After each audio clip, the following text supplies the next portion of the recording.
I still remember the sound of the door closing. It wasn't too loud, just a quiet thud. But it echoed through every corner of my house like thunder rolling through an empty valley. That was the day my son walked away. He didn't shout. He didn't look back. He just said one sentence that has haunted me ever since. "I don't need you anymore, Dad." For a few seconds I stood frozen, his words slicing through me sharper than any knife. Then I heard the footsteps fade, the gate creak, and silence, the kind that swallows everything. I sat down on the old sofa, the one his mother used to love, and stared at the empty space where he'd been standing. There were still faint marks on the wall from where he used to draw as a kid. Messy, crooked hearts, stick figures of me, him, and his mom. Back then, life felt so full, so loud, so beautiful. Now it was just quiet. When my wife passed away, my son was only 12. I promised her, standing beside her hospital bed, that I would raise him with love, no matter how hard it got. And for years I kept that promise. I was his everything: father, mother, teacher, friend. I worked long nights, missed meals, and stayed up to help him with homework. I remember the way his face used to light up when I came home from work, holding small gifts. A toy car, a chocolate bar, or just a silly story to make him laugh. He would hug me tight and say, "You're the best, Dad." Those words were my reward. But time changes everything. As he grew older, those hugs turned into nods. Those laughs became sighs. And slowly, the distance between us grew. Not in miles, but in silence. I tried to understand. Maybe I was too strict sometimes. Maybe I talked too much about responsibility, about sacrifice. Maybe I became the reminder of everything he didn't want to be. He started earning early, got a good job, bought his own car. I was proud until the pride turned into pain. Because with every step forward he took, he left me one step behind. One night, it all fell apart. He came home late, drunk. I had never seen him like that before. I waited by the door, worried, sick. When he stumbled in, I said softly, "Son, this isn't you. You're better than this." He snapped back, eyes cold. "You don't know who I am, Dad. You've been living in the past. Stop pretending you understand me." I felt my chest tighten. "I'm not pretending," I whispered. "I'm just trying to keep you from making mistakes." He laughed bitterly.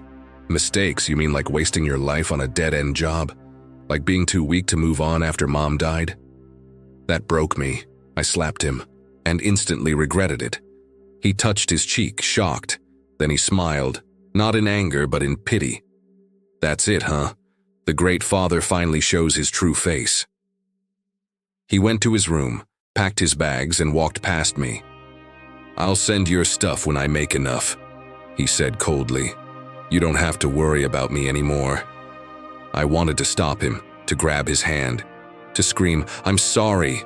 But pride, that same poisonous pride, kept me silent. That night I sat by the window and waited. Every sound of a passing car made me think he was coming back. Every shadow felt like hope. He never came. The house felt heavier than ever. His room still smelled like him, faint cologne and burnt coffee. His photos smiled from the walls, mocking me with their innocence. I found one picture from his 10th birthday, him blowing candles, me clapping, his mother laughing behind us. The flame from the candles reflected in our eyes. Now there were no flames left, just ashes. In the following days I wrote him letters, not to send, just to feel close. "Dear son, I know you hate me right now. Maybe I deserve it. But no matter what happens, you'll always be my boy. When you fall, I'll be here. When you're lost, I'll still be your home." I kept those letters in a box, one for every month he was gone. Years passed, and I learned to live with the silence. But some nights, I still set an extra plate at the dinner table, out of habit, out of hope. And sometimes when the wind blows through the window, I swear I can hear his voice, faint far away, like a memory whispering through time. "You're the best, Dad."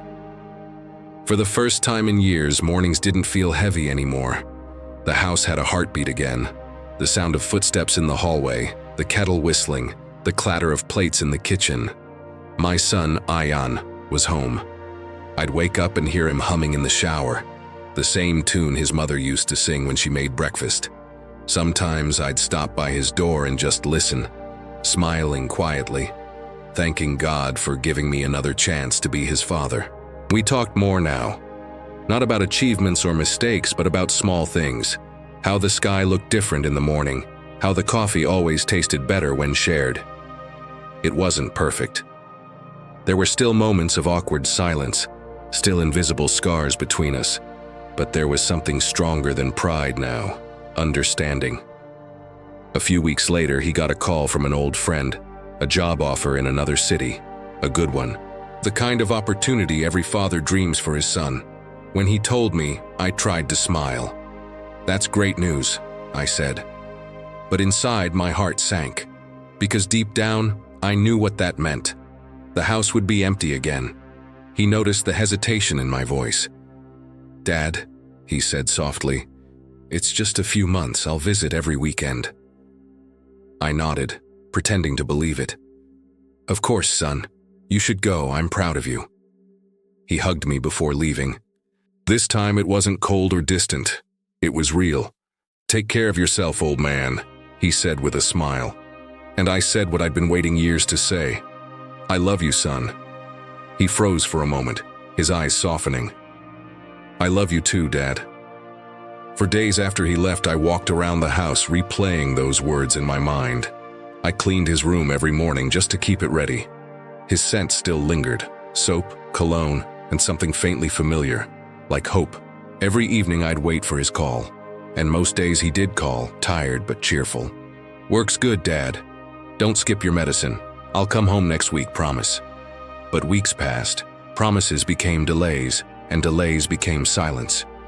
One evening, while watering the plants, I noticed the sunset, golden light spilling over the balcony, just like it used to when he was small. I remembered how he'd run around the yard, laughing, trying to catch the sunlight in his hands. That memory made me smile. And then, the phone rang. It was him. His voice sounded different, softer, heavier. "Dad, I need to tell you something." My chest tightened.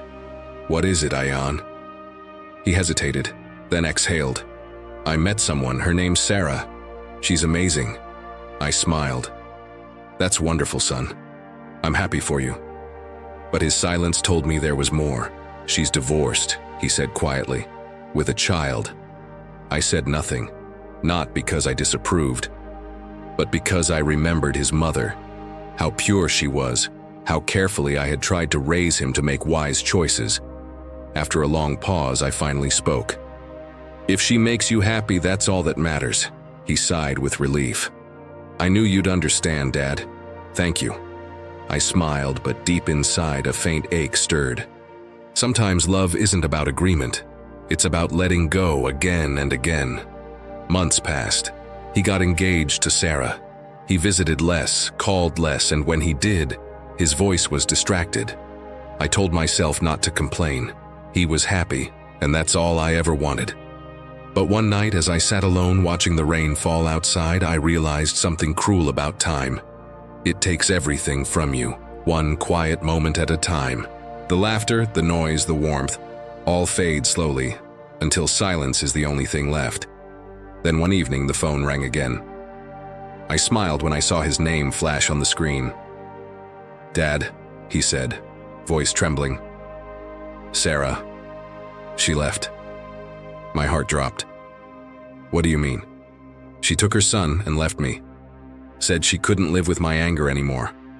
I didn't know what to say, so I said the only thing a father can say. "Come home, son." He hesitated. "No, Dad. I can't. Not after everything I said to you. I told her I'd never be like you, and then now I'm exactly like you." His words cracked. He was crying.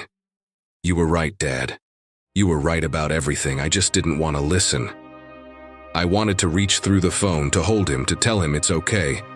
That life sometimes teaches the same lesson twice, once through love and once through loss. "Ayan," I whispered. "Pain doesn't make you weak.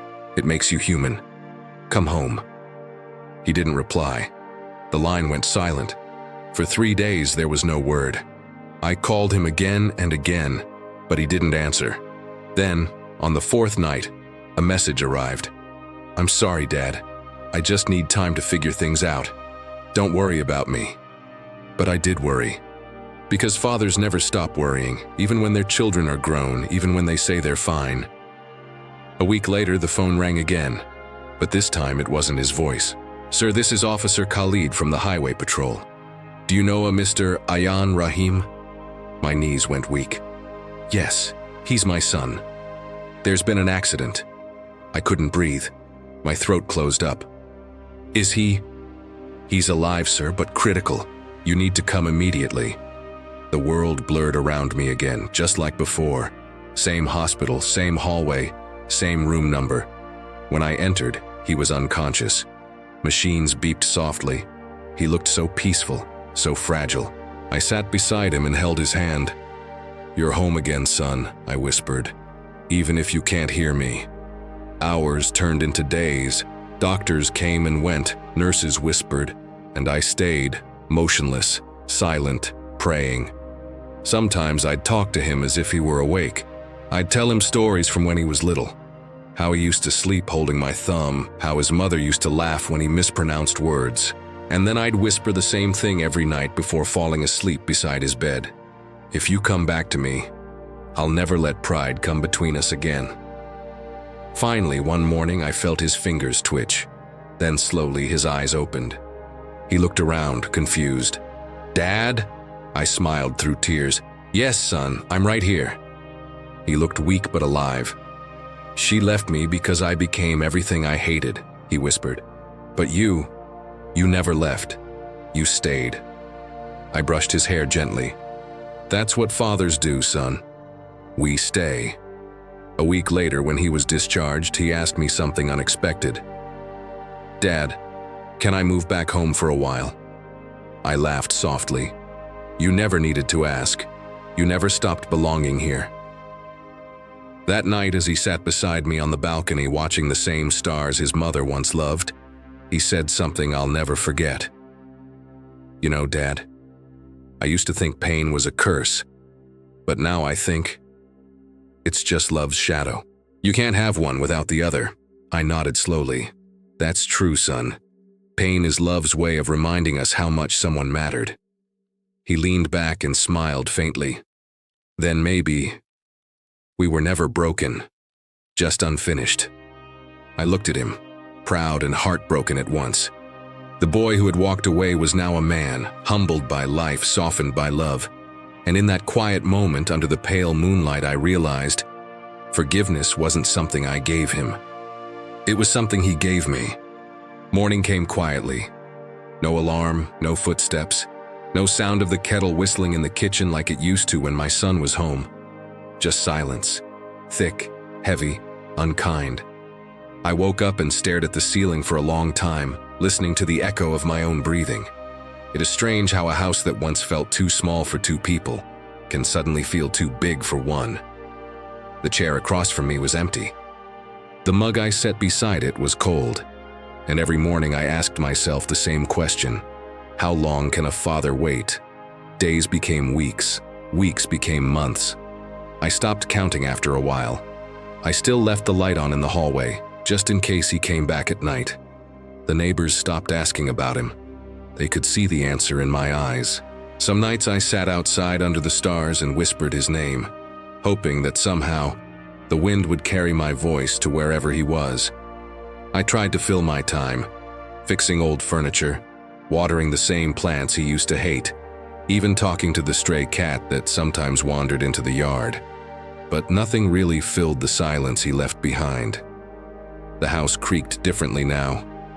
It sighed at night, almost as if it too missed him. One day while cleaning the attic, I found his old school notebook. The pages were yellowed, edges torn, but the handwriting, still his. On the first page, he had written in big, uneven letters, "When I grow up, I'll buy a house for my dad with a big garden and lots of light." I couldn't help but smile, and then cry, because sometimes memories are both blessings and curses. They remind you of what you had and what you've lost. That evening, I cooked for two again. Rice, curry, and his favorite, fried eggs with too much salt. I set 2 plates on the table just like before, and when I sat down, I whispered, "Dinner's ready, son." Of course, no one answered. Only the ticking clock kept me company. When I finally finished eating, I realized I had placed the second plate in front of his photo. I laughed through tears, the kind of laugh that hurts more than crying. It was around midnight when the phone rang, a number I didn't recognize. For a second, my heart raced. Maybe, just maybe. "Hello?" There was silence. Then a woman's voice, soft, hesitant. "Is this Mr. Rahim, the father of Ayan?" My breath caught. Yes, who is this?" "I'm calling from Al-Noor Hospital," she said. "Your son, he's here." The world stopped spinning. My heart slammed against my ribs. I couldn't even speak for a few seconds. Is he all right?" "He's alive," she replied gently. "But you should come. He needs you." I didn't wait to change my clothes. I grabbed my jacket, keys, and ran out. My hands shaking so badly I could barely lock the door. The roads blurred under the streetlights. My mind raced through memories.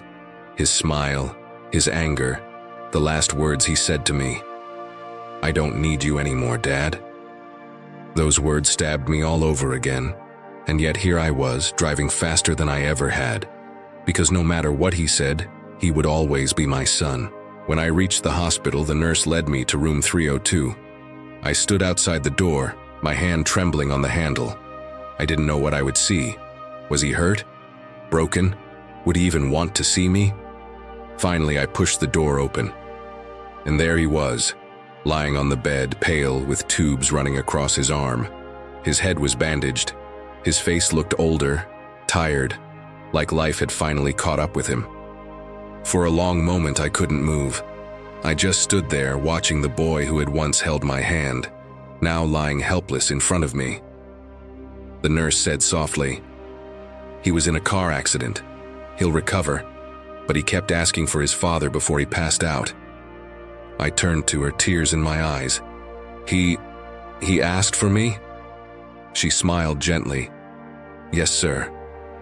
The first word he said was Dad. That was it. Whatever anger or pride was left inside me melted away. I sat beside him, took his cold hand in mine and whispered, "I'm here, Ayan. I never left. I was always here." Hours passed. He slept, and I just watched. His chest rising and falling, his heartbeat steady. I wanted to say so many things, to apologize, to tell him how empty the house had been without him, but I didn't speak. I just stayed. Because sometimes silence says more than words ever can. When morning light crept through the curtains, he finally opened his eyes. At first, he looked confused, and then he saw me. For a few seconds, he said nothing. Then his eyes filled with tears. "Dad." That single word shattered everything inside me. I leaned forward and hugged him tightly, like I used to when he was little. "You're home," I whispered. "No matter where you are, you're always home with me." He didn't reply, just cried in my arms. And for the first time in years, we both let go of everything we'd been holding back.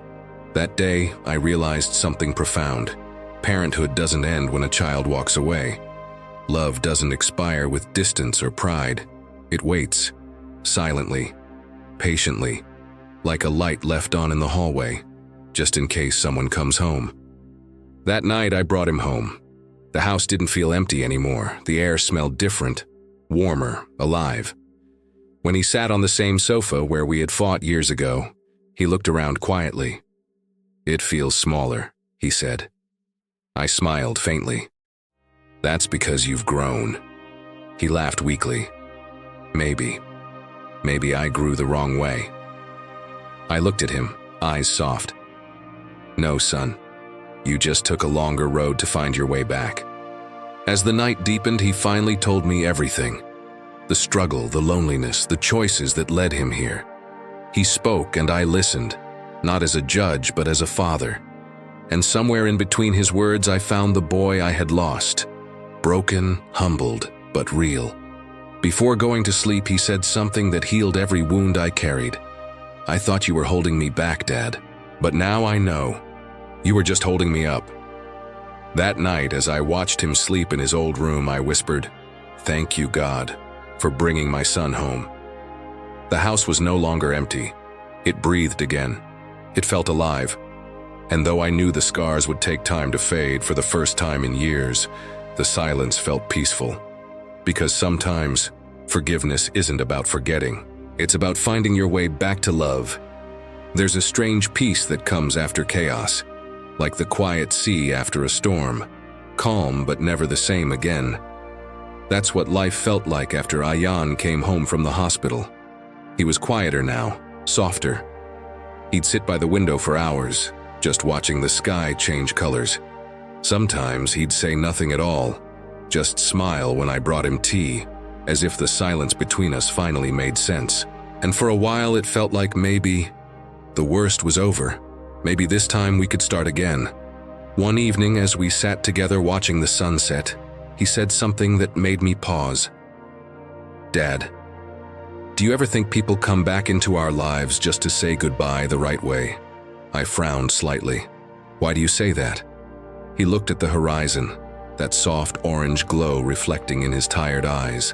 "Because sometimes I feel like God brought me back to you, not to stay, but to make peace before I go." I smiled faintly. "You're not going anywhere, son. You've been through enough." He chuckled softly, the kind of laugh that hides pain behind gentleness. "You sound just like Mom," he said, "always trying to keep the world from breaking me." We both laughed then, and for a moment it felt like she was there too, the warmth of her memory filling the empty spaces of the house. Over the next few weeks, Ayan seemed better. He started walking in the garden again, reading books, cooking dinner, things he hadn't done in years. But sometimes I'd catch him staring at his reflection for too long, or holding his mother's old locket lost in thought. "Are you okay, son?" I'd ask. He'd always reply the same way. "Yeah, Dad, just thinking." But I could see it, the way his hands trembled slightly when he said it, the way his smile never quite reached his eyes. One night I woke up to the sound of the piano. It was her song, the one his mother used to play when we first got married. There he was, sitting in the dim light, his fingers trembling over the keys. "You remember this tune?" he asked without looking up. I nodded, my voice tight. "Of course I do." He smiled sadly. "She used to play it every evening, right before dinner. Said it made her feel close to you." I swallowed hard. "It still does." He looked up then, eyes glistening. "I miss her, Dad. I think I finally understand what you went through all those years." I stepped forward, my hand resting on his shoulder. "You don't have to carry it alone anymore." He smiled faintly. "I'm not alone, Dad. Not anymore." A few days later, he asked if we could visit her grave. It had been years since he'd gone there. The last time was when he was still a teenager, full of anger. We drove in silence, the wind howling softly outside. When we reached, he knelt by her grave and placed fresh white lilies, her favorite. He whispered something I couldn't hear. When I asked, he said quietly, "I told her I'm sorry, and that I finally understand her love." Then he looked at me and smiled. "And I told her you kept your promise." Tears welled up in my eyes. He held my hand, strong, steady, and said, "You did good, Dad. You raised me right." I wanted to say something, anything, but words felt too small for the weight of that moment. The next morning, he made breakfast for both of us, pancakes and tea, the same way his mother used to make them. We ate together, laughing about old memories. "Remember when I used to burn the toast every morning?" he said, "and then blame the toaster?" We laughed until tears filled our eyes. After breakfast, he handed me a small envelope. "Open it when I'm gone out for a walk," he said. I frowned. "Ayan, what's this?" He smiled softly. "Just something I've been meaning to give you." He left quietly, humming that same tune again. I watched from the window as he walked down the path, sunlight flickering through the trees. An hour passed, then 2, then 3. He never came back. Panic gripped my chest as I grabbed my coat and rushed out. I searched every street, every corner of the neighborhood, and then I saw the crowd near the park. A stretcher, police tape. My heart stopped. I pushed through the people until I saw him, lying still, peaceful, as if asleep. The paramedic looked at me gently. "I'm sorry, sir, it was his heart." I couldn't move, couldn't breathe. I fell to my knees beside him, holding his cold hand, whispering his name over and over. "You promised, son. You said you'd stay." But the wind carried my words away like whispers into the void. Later, when I got home, I remembered the envelope. My hands trembled as I opened it. Inside was a letter, written in his neat handwriting. "Dear Dad, if you're reading this, it means my time here is done. Don't cry, please. I've already cried enough for both of us. You once told me pain makes us human. I think now I understand. Pain is love trying to find its way back home. I came back not to stay forever, but to say thank you for never giving up on me, even when I gave up on myself. You were right, Dad. Life always teaches the same pain we once gave to others. I had to lose love to understand yours. Don't live in the silence anymore. Live for the moments we shared, the laughter, the music, the sunlight in the garden. I'll always be there, Dad. In every sunset you watch, in every breeze that touches your face. Love, Ayan." The letter slipped from my hand as tears blurred the words. I pressed it to my heart and whispered, "I forgive you, son, and I thank you."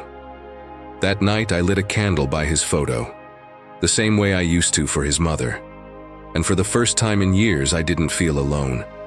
Because somewhere beyond the stars, I knew they were both watching, smiling together again. I still remember the first day I held him in my arms. He was so small, fragile, like a whisper of life itself. His tiny fingers wrapped around mine, and I promised him, right there, that I'd never let go. But life has a way of testing every promise. And now, years later, I was the one holding back, watching him face the same pain he once made me feel. When his wife left, he didn't cry. Not at first. He just sat there, silent, staring at the empty space beside him, the same way I once did. The circle had closed. He didn't have to say it. I could see it in his eyes. That haunting realization that love isn't always forever. That sometimes the people you build your world around walk away without warning. He looked at me with trembling lips. "Dad, I don't understand. I gave her everything." I placed my hand on his shoulder. My voice was steady, though my heart trembled. "I know, son, I know. Sometimes that's still not enough." He turned away, tears falling quietly. And in that moment, I saw myself. The same broken man, just younger, just learning what pain really means. Days passed, he stopped eating, stopped talking. His home turned into the same kind of silence mine once was. One night I walked into his room. He was sitting in the dark, the glow of his phone lighting his face. He was looking at old photos, of her, of their wedding, of happier times. Without a word, I sat beside him. We didn't talk. We didn't have to. After a long silence, he whispered, "Dad, I think I understand now. What I did to you." My throat tightened. I wanted to say, "It's okay, son." But the words got stuck. Tears rolled down my face before I even realized it. He looked at me, eyes red, and said, "You didn't deserve the way I left you." And for the first time in years, he hugged me. Not the polite, half-hearted hug of guilt, but the deep, trembling embrace of someone who finally understands. I could feel his tears soaking into my shirt. And in that moment, the pain of all those years melted away. The anger, the silence, the distance, gone. All that remained was love. Raw, broken, but real. He whispered, "I'm sorry, Dad." And I said, "So am I, son." We stayed like that for a long time. No words, just two hearts, one healing the other. Weeks later, he began to smile again, slowly, carefully. He started going back to work, started talking again. One morning as I made tea, he came to me, placed his hand on my shoulder and said, "You're the best, Dad." I froze. Those same words, after all these years. For a second, I felt time stop. I saw the little boy again, running in the yard, laughing with chocolate on his face. And I realized, maybe life doesn't give us happy endings. Maybe it gives us understanding. As the sun rose, he left for work. Before leaving, he turned and smiled. That smile, it healed something inside me I didn't know was still broken. I watched him drive away, and for the first time in years, I didn't feel empty. Because this time, he will come back. That night, I sat at my desk, opened the old box of letters I once wrote to him. I added one more. Dear son, I always knew life would teach you what I couldn't. Pain is a cruel teacher, but it makes us gentle. If you ever feel lost again, remember, you still have a home. I folded the letter and smiled. Maybe he'll never read it, but maybe he doesn't have to, because now he finally knows. My son disowned me until life taught him the same pain.